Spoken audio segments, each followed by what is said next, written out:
Welcome to my channel top lines defence info. मैं आपका दोस्त अविनाश लाया हूं टॉप लाइन्स डिफेंस अपडेट। तो चलिए शुरू करते हैं। इंडिया के डिफेंस मिनिस्टर श्री राजनाथ सिंह ने एक प्रेस कॉन्फ्रेंस में बताया है कि इंडिया का डिफेंस एक्सपोर्ट अपने पिछले दशक से 30 गुना ज्यादा इस बार बढ़ गया है। इंडिया करीब 90 देशों को अपने डिफेंस प्रोडक्ट्स और सर्विसेज दे रहा है और ये हुआ है दुनिया भर में चल रहे कई कॉन्फ्लिक्ट्स और इंडियन गवर्नमेंट के इनिशिएटिव के कारण, जहां हम अमेरिका, फ्रांस, इजराइल जैसे देशों को भी अपने डिफेंस प्रोडक्ट सेल कर रहे हैं, तो वहीं अभी हाल में ही एक छोटे से देश ने भी अपने देश की सुरक्षा के लिए इंडिया की तरफ आगे बढ़ा है और इस देश का नाम है अर्मेनिया। 2020 में अर्मेनियन फोर्स और अजरबैजानी आर्मी के बीच नगोर्नो काराबाख एरिया को लेकर एक भीषण जंग की शुरुआत हुई थी, जिसमें अजरबैजान ने पाकिस्तान और टर्की के ड्रोन्स और हथियारों के दम पे अर्मेनिया का बड़ा नुकसान किया था। स्पेशली टर्की द्वारा सप्लाई किए गए TB2 ड्रोन ने अर्मेनिया के कई आर्टिलरी और बंकर को नुकसान पहुंचाया था और अजरबैजान के इस ड्रोन का जवाब अर्मेनिया के पास नहीं था। हालांकि अर्मेनिया के पास रशिया से खरीदे गए Su-30SM फाइटर जेट थे, लेकिन ये केवल जंग शुरू होने के कुछ महीने पहले ही खरीदे गए थे और अर्मेनियन पायलट को इनको उड़ाने का कोई अनुभव नहीं था और ना ही ये प्लेन किसी भी तरीके की मिसाइल और बॉम्ब से इक्विप थे और इसी वजह से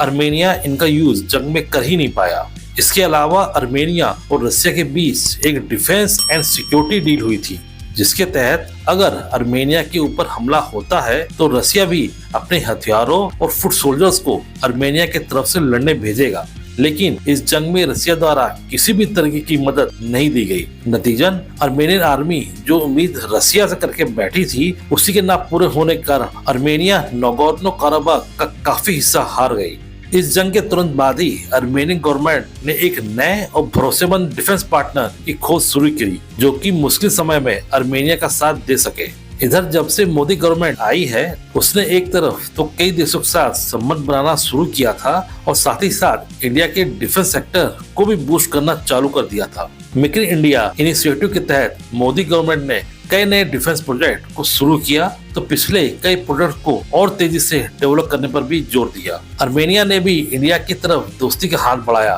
तथा इंडियन गवर्नमेंट से नए और एडवांस हथियारों को खरीदने की पहल करी, जो कि अर्मेनिया कश्मीर मुद्दे पे यूनाइटेड नेशन में इंडिया की तरफ से बोल चुका था। तो इसे देखते हुए तथा इस डिफेंस एक्सपोर्ट अपॉर्चुनिटी को देखते हुए इंडिया ने भी अर्मेनिया को कई एडवांस हथियारों को देना चालू किया है, जिसमें मुख्य रूप से weapons locating radar, Swati, Pinaka multi barrel rocket system तथा अताक आर्टिलरी सिस्टम भी शामिल है। और अब अर्मेनियन एयरफोर्स ने अपने Su-30SM फाइटर जेट को इंडियन एजेंसी HAL से अपग्रेड कराने की रिक्वेस्ट भी की है। अर्मेनियन एयरफोर्स द्वारा इस्तेमाल किए जाने वाला Su-30SM और इंडियन एयरफोर्स का Su-30 MKI दोनों ही रशियन Su-30 के ऊपर बेस्ड हैं, इसलिए दोनों प्लेटफॉर्म काफी हद तक सेम है। हालांकि इंडियन Su-30 MKI काफी ज्यादा इंडियन एयरफोर्स द्वारा कस्टमाइजेशन किया गया है। इंडिया और रशिया के बीच हुए इस फाइटर जेट की डील के तहत HAL ने करीब 260 Su-30 MKI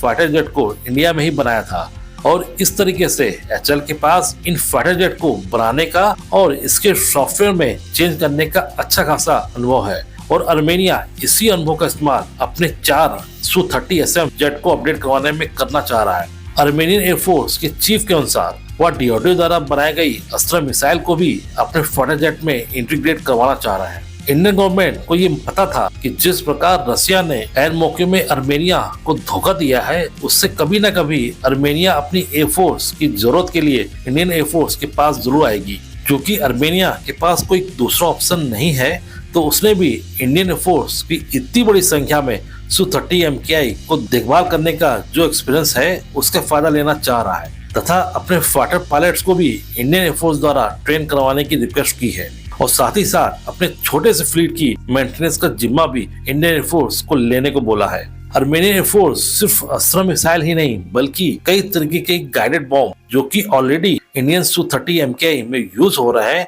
उन सभी का ट्रायल अपने Su-30SM में करवाना चाह रहा है और इंडियन गवर्नमेंट भी इसी बहाने अपने तेजस का ऑफर अर्मेनिया को कर सकता है, जो कि दोनों देशों को बेनिफिट दे सकता है। इसी तरह की डिफेंस न्यूज और फैक्ट्स की रेगुलर अपडेट पाने के लिए मेरे चैनल को लाइक और सब्सक्राइब जरूर कीजिए और हाँ, बेल आइकन दबाना मत भूलिएगा। जय हिंद।